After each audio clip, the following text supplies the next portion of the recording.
Welcome, guys, to my first episode of Just Arab Things. I'm here with my great friend Nina Kharoufa. She doesn't like her last name, but I think it's cute.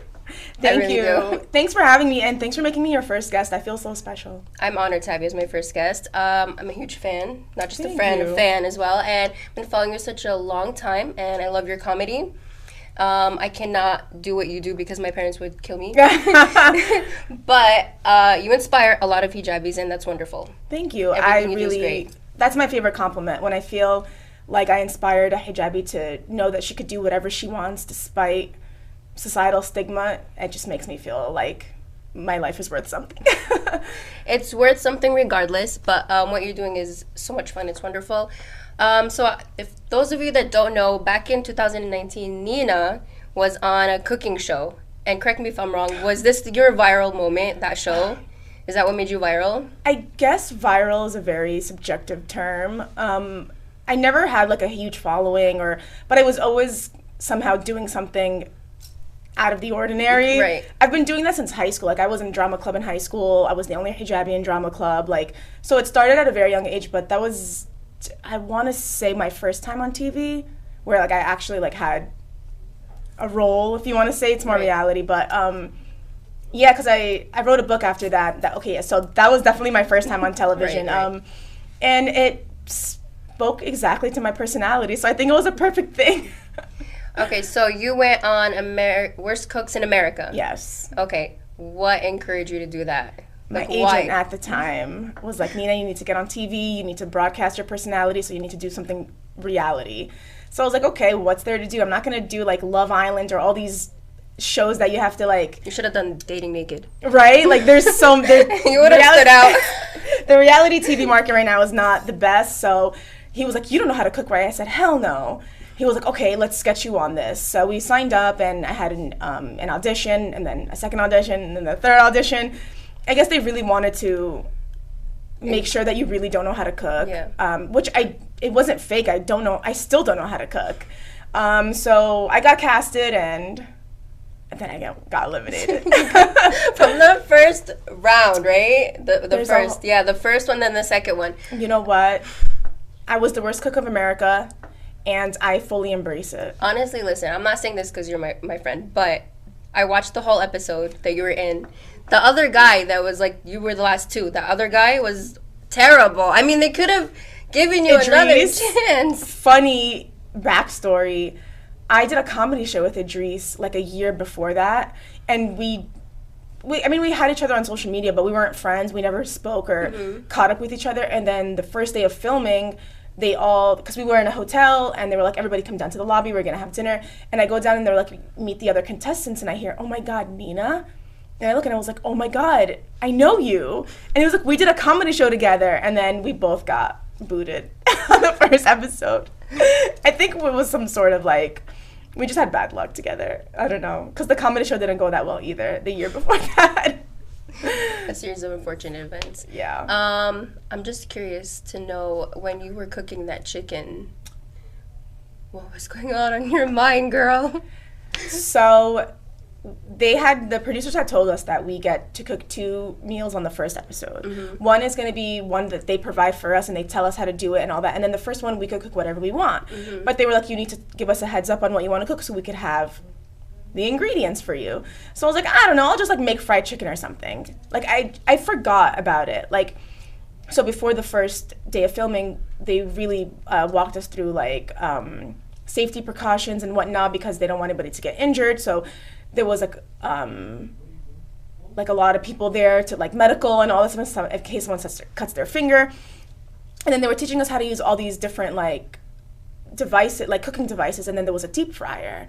And then they were like, oh, this is how you use a deep fryer. And I'm Was like, it the first time you used a deep fryer? yeah. And then I was like, what idiot is using a deep fryer? I know, And they were I've like, never used one they were like, either. you are. And I was like, me? And they're like, oh, we have in your notes that you want to make fried chicken, so we got You you a literally deep said, fryer. what idiot, right? Yeah, I was And like, they're like, you. I was like, what idiot is gonna use a deep fryer? It's so complicated. And they were like, you are. I was like, oh damn. So I had turned on the deep fryer, put the chicken in, but it was too hot, so the outside got burned, and then it was like gooey and bloody in the middle. They didn't show that, like, when the judges Because tasted I re-cooked it because Bobby Flay was like, "You're gonna kill someone." It's Salmonella. like put it back, and then then it burned, and it was a whole thing. They didn't show. I was like waiting the whole show You to didn't see wanna your see plate, it. and then they didn't show. I was like, damn. I'm glad they didn't show it because I embarrassed myself enough that day. How do you embarrass yourself on a show that you're supposed to be a bad cook on it? Because I was the worst out of the worst. So that's a good thing. Yeah. It was fun though. I didn't know there could be shows where you could like be bad on them, and that's a good thing. So I think that was my first quote unquote viral. Because I mean, I did an Uber commercial before that, like, but it was nothing like where I got to like speak and broadcast myself. Yeah. So I guess you could say that was my first viral moment. And then it just kind of took off after that. And it's pretty skyrocketing right now. I Thank mean, you. that's what I see. So how did you get into stand-up? Let's talk about that real quick. So I always loved comedy, but I never wanted to do it. I always just observed from far away. And I would always go to comedy shows, and then I started to produce for Dino Boydella, who I was a big fan of before I met him. I mean, I'm still a fan of him now, but we've passed that level at this point. And he would always produce these Big Brown shows like every 3 months, and I would always go. He'd always put me on the list. And I was just like, I love comedy. And he was like, Nina, you're really funny. Like, you should try it out. And I was like, okay.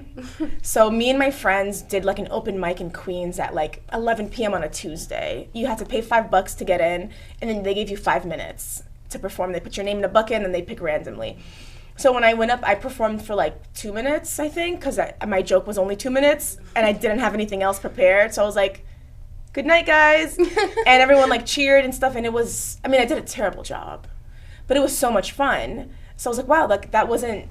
Well, the first experience is always going to be like a Yeah. little awkward, so. So I was like, you know what? I really need to like learn how to do it because I'm very big on educating yourself on certain types of skill that you want to pursue. So I signed up for like a comedy club, like a comedy school, and I did it for like 9 months.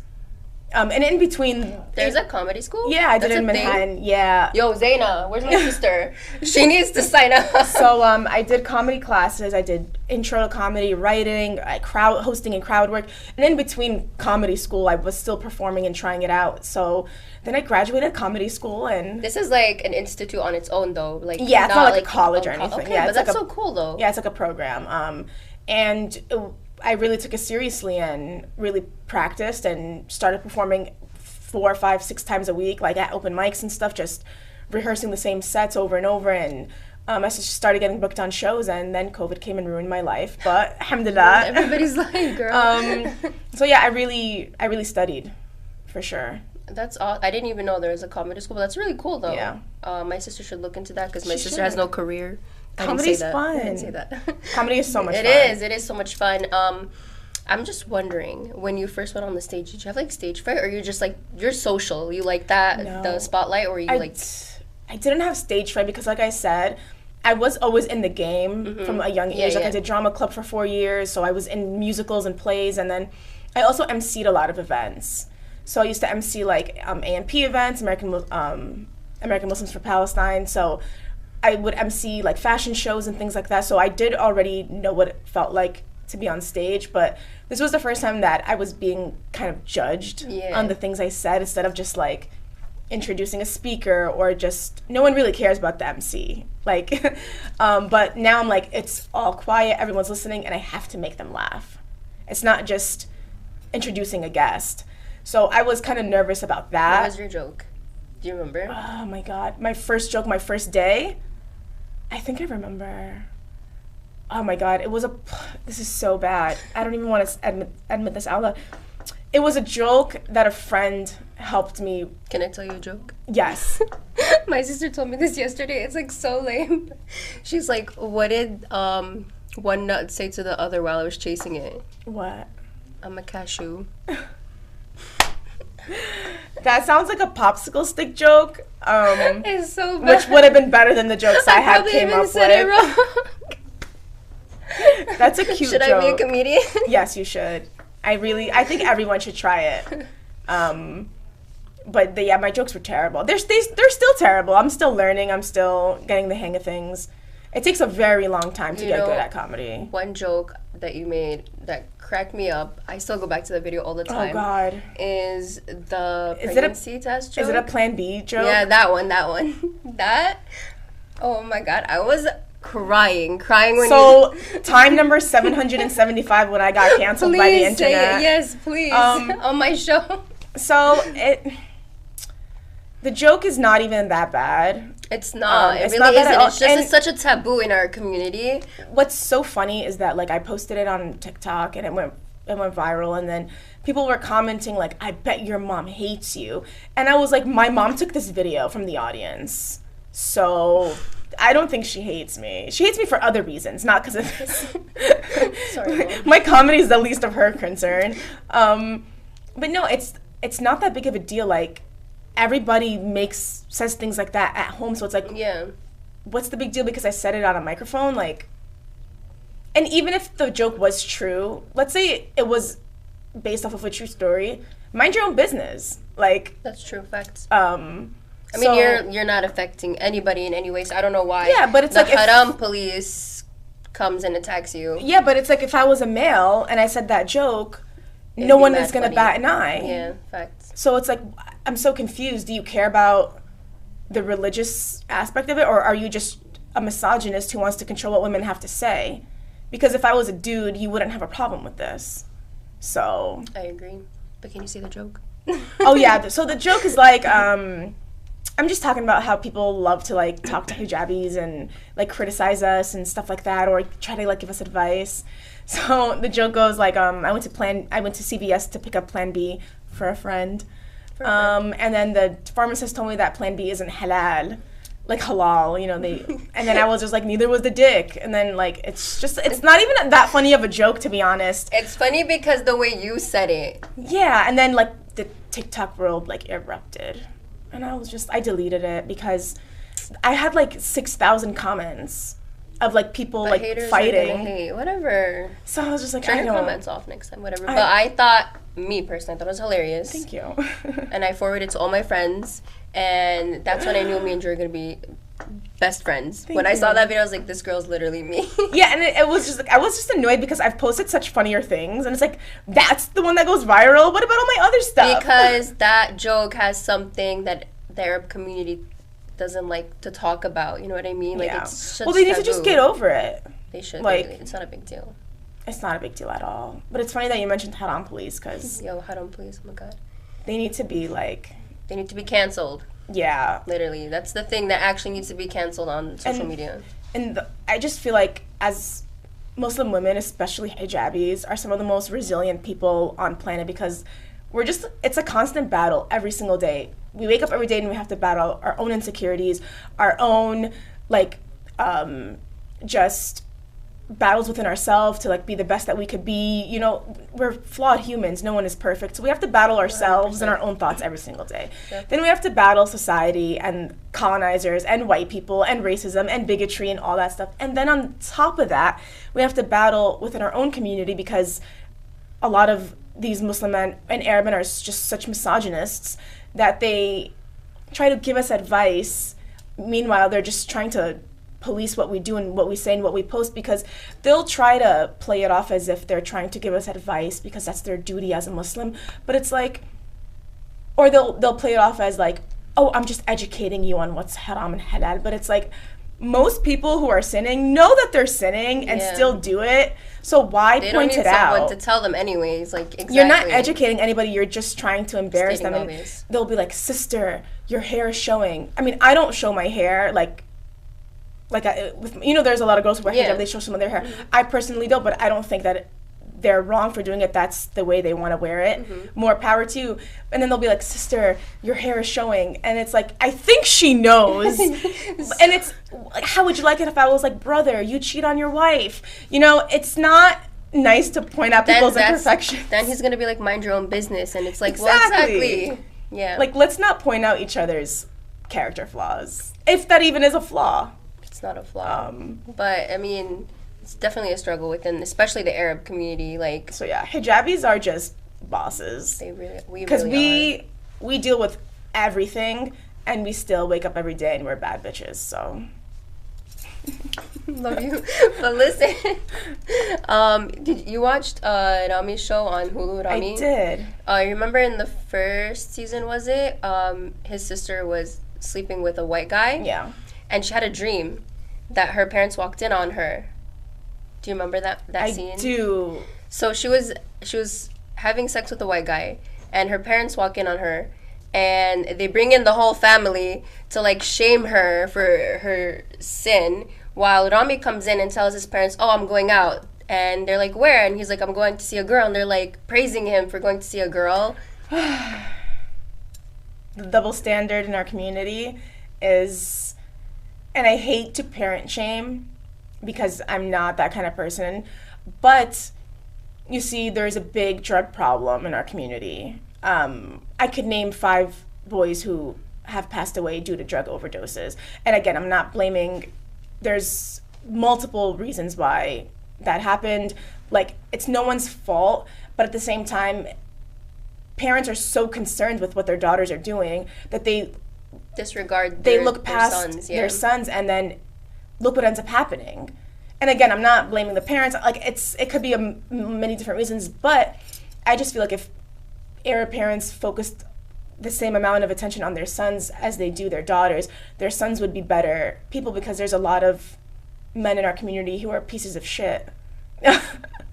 Like, let's just be real. Like, there's so many guys on the internet that, like, go on girls' posts and they're like, "You're a whore." Like, where's your mom? Do you think that it's okay to talk to a fellow Muslim woman that way? Like, who raised you? Like, does your mother know you're saying these things on the internet?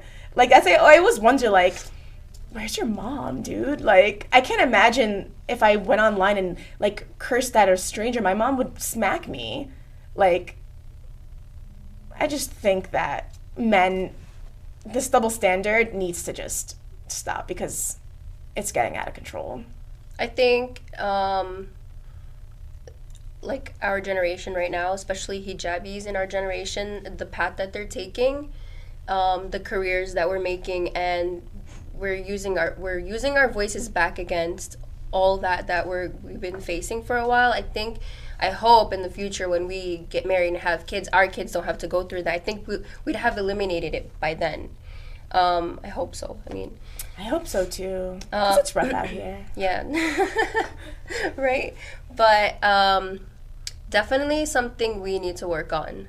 Yeah. And it's dragging, guys. It's dragging. And I'm tired of it. Super tired. I don't talk too much about it because I feel like no one listens. Yeah. But then I'm like, the reason no one listens is because no one's talking about it.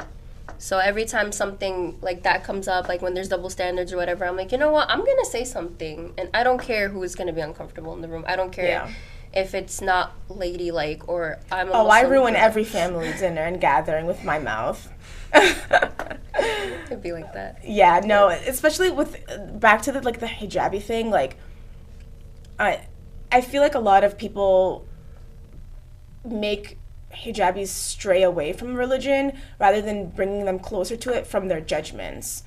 I agree. Again, I don't judge any woman who takes off her hijab for whatever reason. It's completely her decision. But I feel as though a lot of the situations that I've seen and a lot of friends of mine or family members who have taken off their hijab, it was never, "I don't feel like wearing this anymore," or "I don't believe in it anymore." It was always, "I can't stand what people are saying." Like, and this is just my personal experience, every hijabi that I know that's taken it off was due to the ridicule within our own community. Like, how sad is that? Because, like, it's the complete opposite of what Yeah. we're supposed to do for the women in our society. We're supposed to make them feel safe. We're supposed to make them feel comfortable. But instead, we attack them. You're not wearing it correctly. Yeah. You shouldn't wear this. You shouldn't wear that. Your clothes are too tight. Your hair is showing. If you don't wear it correctly, just take it off. And then they take it off, and then they get shit on all over again. So it's like, there's no winning. There's no winning. There's no winning. So it's just really sad. And I just think everyone needs to just mind their own business. That's my life motto. Yeah, I agree. Mind your own business. If it doesn't affect you, don't say anything. Yeah. At all. Like, if it's not affecting your life, if you are not gaining anything out of it. Why I mean, they'll play it as it's their business because we represent Islam, and it's like, I don't represent anybody except my parents. Yeah, and or the, my and parents, the exactly. shitty way I was raised. Stop, girl. No, I'm just kidding. I love my parents. No, like, I don't represent anybody except myself. Like, I'm one little person from New Jersey, like, who does comedy. Like, I'm not. How can you say that I represent a billion people? You know what represents it? The Quran. Exactly. Not me. I never asked for that responsibility, and I can't live my life trying to teach society because it's not my duty. Like, I can't live my life saying, oh, if I do this, then someone might, like, it's not my it's not my fault that people think the way they think, and I can't do anything to control it. So if people want to, they have every right to think whatever they want, and it's not my responsibility to live my life in order to shape that thought process. 100%. So, and I mean, if we're looking for role models, there's a lot of those in the Quran. Yeah. Especially women role models that are like, oh yes, overlooked by a lot. I mean, we always talk about men role models, about Prophet Muhammad and then his companions, but we never talk about he did have women companions. Why don't we talk about them? And like, there are role models that I think we get strayed away sometimes from religion because our religion also doesn't give us like the information, like, oh, by the way, Nabi Muhammad, he did have a woman companion. The whole ayah in the Quran was brought down for her. Yeah. Nobody talks about that, and that's why we are set to believe that we don't have a place in the Arab community or the Muslim community, because growing up as Muslim women, we don't get that education. All they tell us is like, wear hijab and pray and get married and have kids. I never asked to be a role model, and I can't live my life to try and raise someone else's children because they're somehow looking at me. That's your job as a parent. You decided to have children, you raise them and you teach them right and wrong. Don't rely on strangers on the internet to shape what you think is right or wrong. Like, it's not my duty. Like, I will do whatever I want, and it's not my fault that that's going to affect your child. That's your part as a parent to make sure that you guide your kids the way you want them to be guided. It's not Hollywood's job. It's not my job. It's not a girl on TikTok's job. That's your job as a parent, and it just sounds really lazy that you're saying that when people say, like, oh, but your kids are watching and you're a role model and you should do this. Like, no. The only person that should do anything for that child is their parent. That's it. Exactly. Just like when you guys have like any TV show on TV, like whatever, and then you see that there's something inappropriate, you change the channel. Teach your kids that this is wrong and right. You don't let them be on social media. You're not gonna tell them, oh, Hannah Montana is like a bad role model. No, you're gonna change the channel and then tell your children, don't do that. You don't attack Hannah Montana for the way she is. Listen, I grew up watching everything crazy. Like, you can't say that like what you watch really shapes you, because I've watched murder movies. Do you see me grabbing an AK-47 and like being, like, you know, like, you can't just blame your child being shitty on what they're watching. That's just lazy. Yeah. Like you said, it's lazy. It's like people who blame violence, video games, like that has no connection. Hijabis, honestly, have it so rough. Like, we have it so rough, from like family to society to our own community to just being judged and these preconceived notions when anyone looks at us. Like, it's crazy. My goal is to just make hijab so normal, and it's not. Even in 2021 in New York City, it's still not normal. I just long for the day that you still get stared at. Yes. Like, yeah, I know. I feel. I long for the day that I just walk in somewhere and no one even bats. Like, I'm not loved, I'm not hated, like, I'm just a normal person.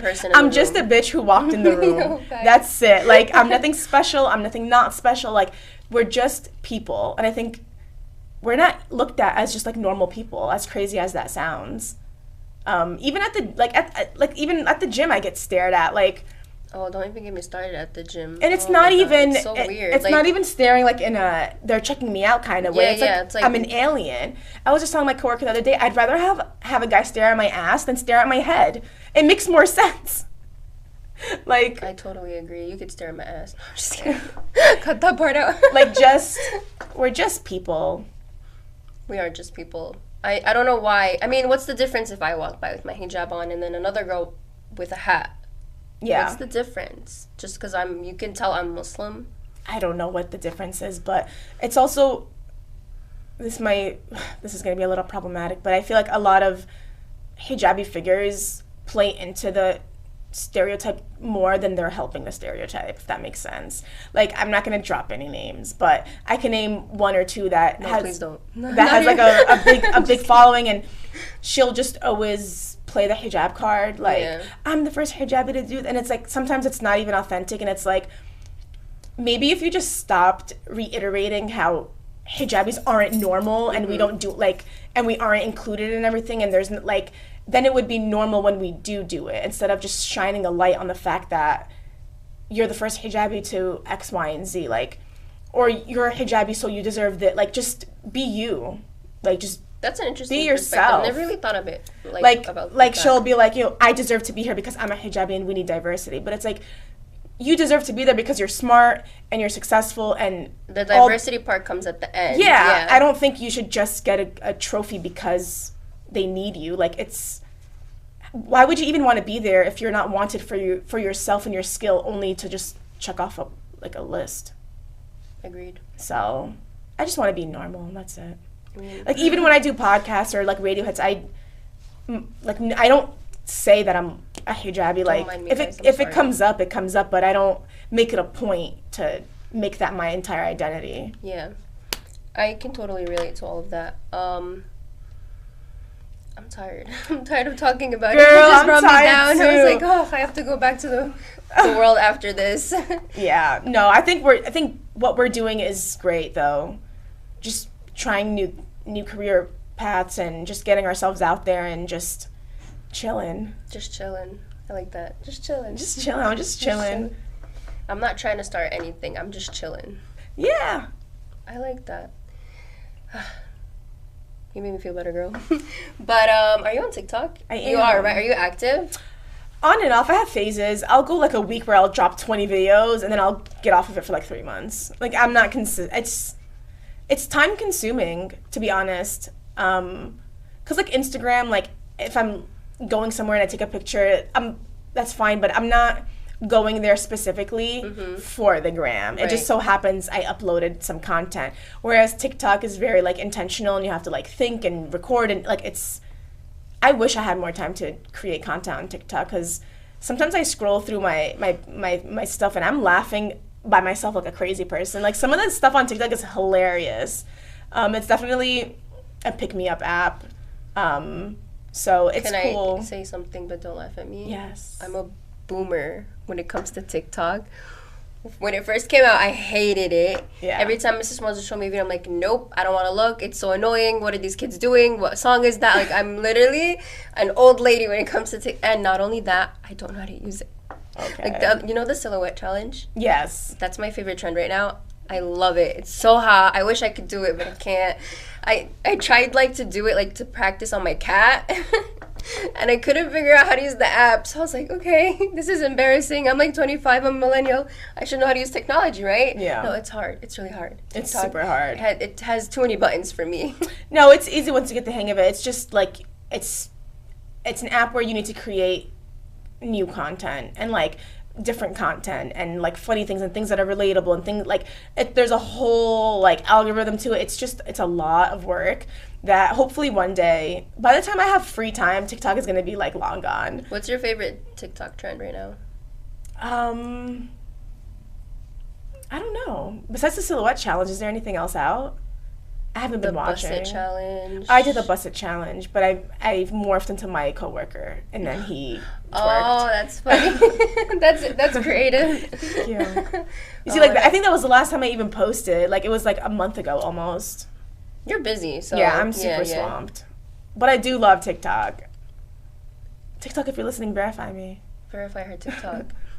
Once I start posting more. I don't even have anything on my TikTok.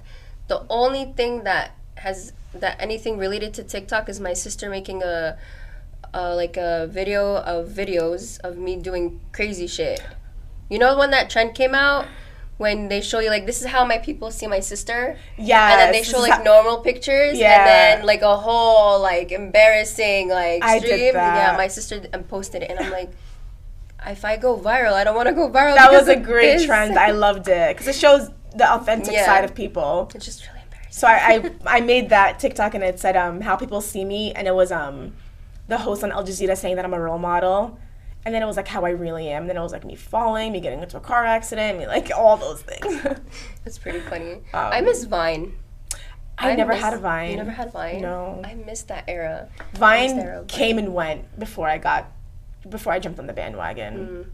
But I don't know, I miss the Vine vibes. It was different than TikTok. I feel I like, keep hearing that, but I don't know what the vibe, like I was never on do it. you know like I know like King Bash was on Yeah, Vine, yeah, Brittany Furlan, like I know the OGs because I ended up Lily following them on and Instagram. Hannah, yeah. But When Vine first came out, it was like 6-second video. It was just like TikTok, but it's shorter because this is like literally just 6 seconds. So you got to get the whole idea in that 6-second video of like relatable things.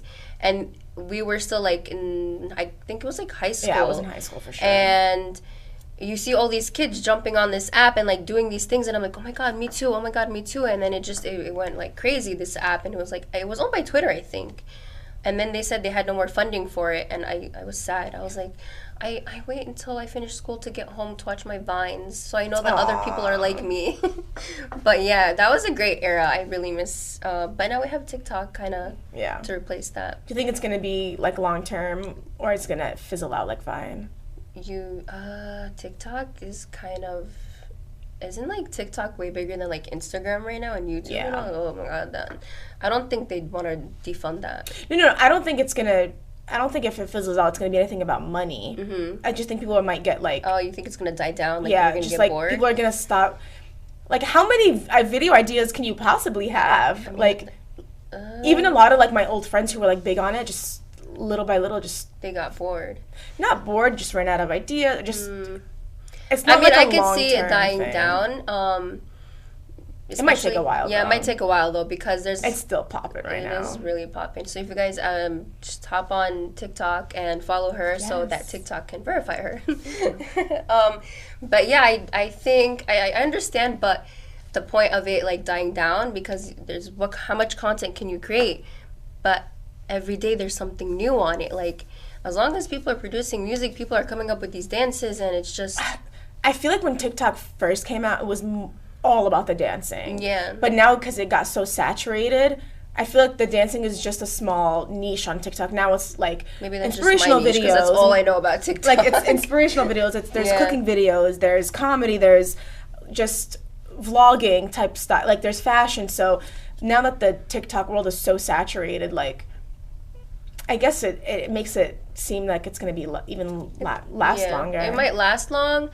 It will die down eventually because humans are getting bored easily, and it's really hard to create content. Now there's Clubhouse. I tried to sign up for that. Apparently, there's like a waiting list. Oh, I'm on it, but I don't know how to use it. Oh, can I have your account? How do I do it? I don't know. I don't know either. I don't know. I signed up for it, and it's like there's like a waiting list. I put my picture and I put like a little bio, and I followed everyone in my contacts who has it because it was just like one swift button. And then I'm like, okay, now what? And it's been like 2 weeks, and I don't know what to do with it. I need to watch like a tutorial or something. I've never used it. Because I heard Clubhouse is like the next thing. You think so? You think it's I don't gonna take know. over? If you guys don't know what Clubhouse is, I don't either. I just know that a lot of people are talking about it. It's like this social networking place where you actually talk to people. Like it's voice, right? It's like a chat rooms but voice. No texting. And there's no record of it. Yeah. Oh, that's gonna be You dangerous. you could never record it. I guess there's like Yeah. you know like some apps don't let you screen record. Like there's like a block. Yeah, I don't like know what Snapchat the does that and technological Instagram does that, yeah. like term is for it, but you can't record it unless you literally have another phone like Yeah. recording it. But there's no record of conversations and everything just like deletes. That's So you could it's like that's dangerous and cool at the same time. I want to say it's like chat rooms kind of thing. like real life chat rooms. Yeah, 'cause and then nobody like, I know there's like categories of like different kinds of chat rooms. Oh my god, I can't wait till I like get in. I want to see what the hype is about. I don't know. Give me your phone. I want to see. But yeah, all right. Let's see where Clubhouse goes. Maybe they'll sponsor us. We're talking about all these brands right now. It was a pleasure. I would love to have you back again. You are so fun to talk with. And I love seeing your face. You're so beautiful. Thank you. You are. Thank you for having me. Of it was course, such a great time. Anytime. Oh,